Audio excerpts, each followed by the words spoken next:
All right, let's talk about January 2026. So on Saturday, January 3rd, we have a full moon in Gemini in the nakshatra of Ardra.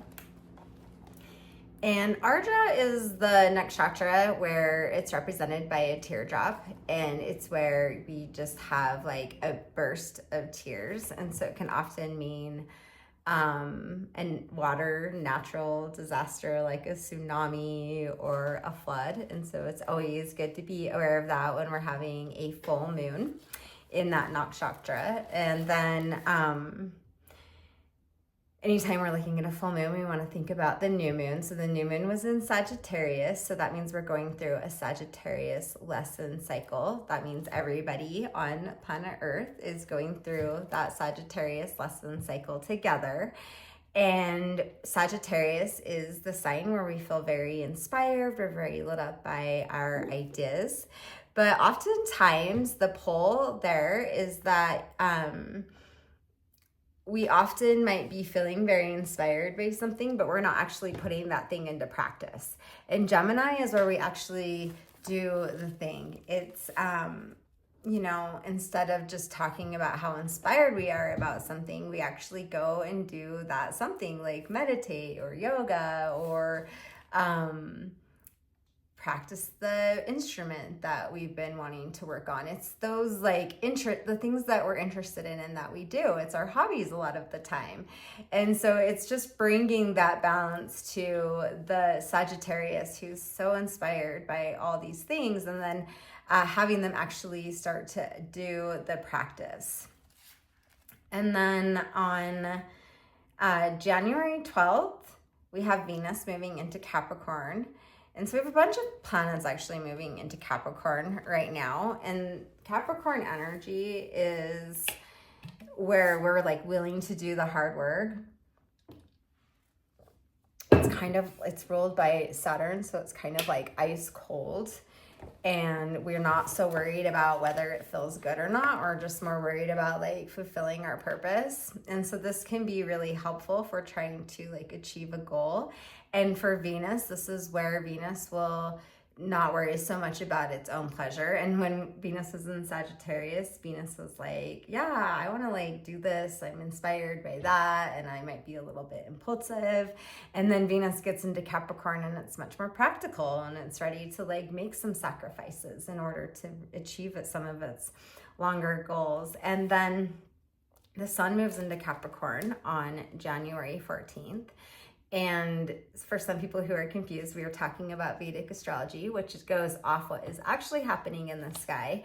And Western astrology goes off of the fixed point of the first day of spring, always being the first day of Aries. But the sun is not actually in Aries on that day. It's still in Pisces. There's about a 25-day discrepancy. So the sun actually goes into Capricorn on January 14th. And when the sun goes into Capricorn, we're also thinking about our dharma and our purpose and working towards that long-term goal. And so again, we have that energy to kind of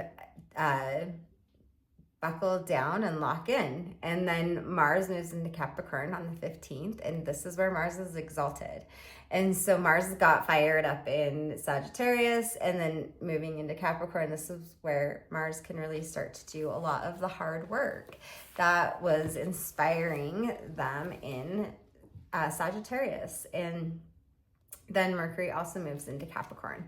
And this is a better place for Mercury as well, because Mercury in Virgo, Mercury is exalted because Mercury is willing to look at all the details. And then here in Capricorn, this is where Mercury is ready to like put all of the details into a system and work hard towards that thing. So this is a great time to organize, to get clear about your business or your finances, and take a good look at your anything that is going to help you organize your life and your communication.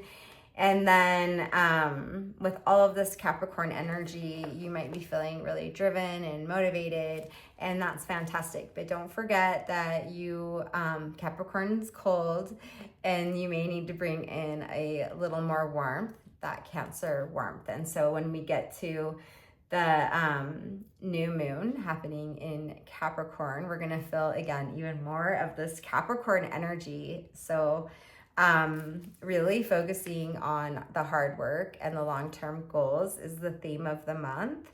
And then, you know, just don't forget to bring in some of the more soft qualities of the moon. And so, yeah, allowing yourself to work hard and go with this like motivated energy, but then don't get lost in this like sauce of like, man, I'm working so hard and I work harder than everybody else.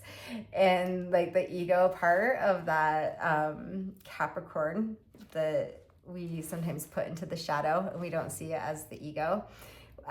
Capricorn thinks they work harder than everybody else. And so just keeping that in mind, that you are probably have your own blind spot of where you're not working as hard as you could be working. And really, we want to bring in some softness here, bring in that moon energy, the Shakti, the ability to be with structure, but also be with flow. So Capricorn's all about that structure, and forget sometimes about finding the flow in the structure, inside that structure. We need structure. Structure is fantastic. So let's create the structure, but let's also bring in some softness and some flow energy. And then we'll talk about the full moon in Cancer that happens right at the beginning of February. So stay tuned.